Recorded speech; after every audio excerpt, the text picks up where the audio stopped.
여러분 안녕하십니까? 이어서 광주 MBC 5시 뉴스입니다. 이번 달에 설립하기로 했던 광주형 일자리 자동차 공장 합작법인 설립이 8월 달로 연기됐습니다.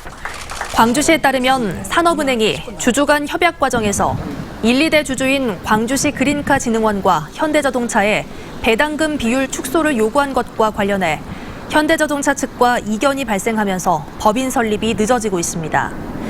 또 법인 설립에 재무적 투자자로 참여한 업체들 중에서도 투자 규모와 방식을 놓고 내부 이사회 결정이 지연되고 있는 것도 법인 설립 지연의 원인이 되고 있습니다.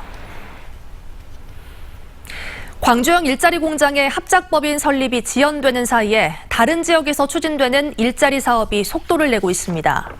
경상북도와 구미시가 지난 25일 LG화학과 구미형 일자리 투자 협약을 체결한 데 이어 울산시도 지난 29일 현대모비스와 울산형 일자리 사업을 추진한다고 밝혔습니다. 특히 울산형 일자리의 경우는 현대모비스가 3,300억 원을 투자해 오는 9월부터 전기차 부품 전용 공장을 건립하기로 해 광주보다 먼저 성과를 낼 가능성이 있습니다. 광주시가 클럽 구조물 붕괴 사고와 관련해 특별 점검을 벌인 첫날 33건의 위법 사항을 적발했습니다. 광주시는 어제 남구를 제외한 4개 자치구에 있는 클럽 유사업소 35곳을 점검한 결과 불법 증축 2건, 불법 용도 변경 8건 등 19개 업소에서 33건의 위법 사항을 적발했다고 밝혔습니다. 광주시는 이번에 적발된 위법 사항에 대해 시정명령과 행위자 고발 등 강력한 행정조치를 취할 예정입니다. 참여자치 20일은 클럽 붕괴 사고에서 드러난 불법과 유착 의혹에 대해 수사로 사실을 규명하라고 촉구했습니다. 참여자치 20일은 성명을 통해 지난해 비슷한 사고가 났음에도 불법 증축이 적발되지 않았고 변칙 영업으로 행정처분을 받은 지 일주일 만에 춤을 출 수 있게 허용하는 조례가 제정되는 등 단속기관의 유착 의혹에 대해 엄중한 수사를 요구했습니다. 또 다중이용시설의 불법 증축을 포함한 안전위반 사항을 특별 점검하고 재발 방지 대책을 내놓으라고 요구했습니다. 임금 체불에 항의하는 건설 노동자들이 타워크레인 고공농성을 벌이고 있습니다. 한국협동노동조합 소속 조합원들은 광주 주월동의 한 아파트 건설 현장 35m 타워크레인에 올라 체불임금 4억 7천만 원을 달라며 지난 29일부터 사흘째 농성을 벌이고 있습니다. 이들은 해당 시공사가 건설한 다른 아파트 공사 현장의 일용직 노동자들로 30여 명의 노동자들이 임금을 받지 못했다고 주장하고 있습니다.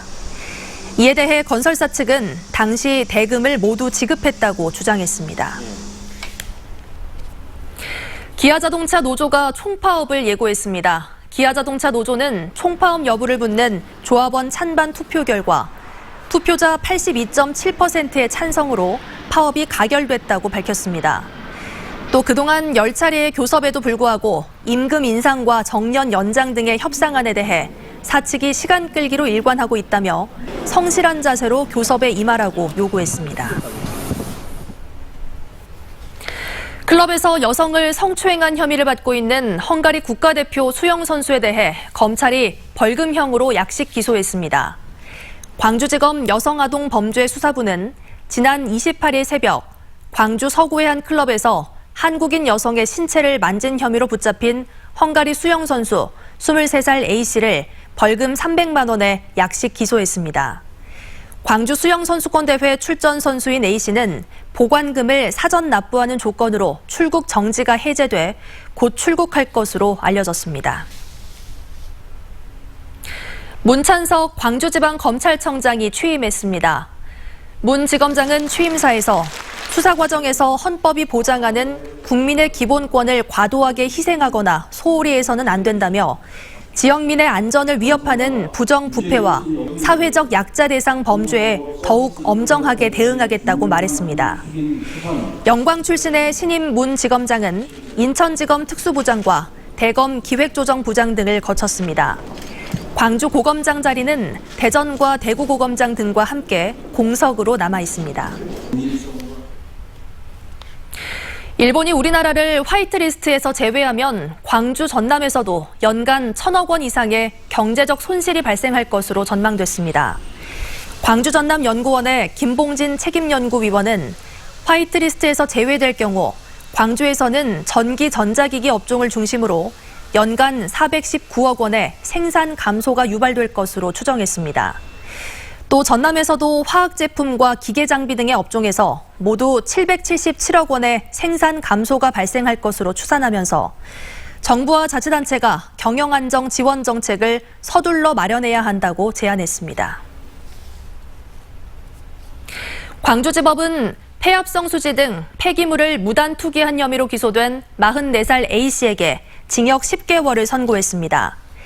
A씨는 지난해 6월부터 2달 동안 건설 현장과 소규모 폐기물 업체에서 반출한 폐합성 수지 500여 톤을 전남의 한 지역에 무단 투기한 혐의로 재판에 넘겨졌습니다.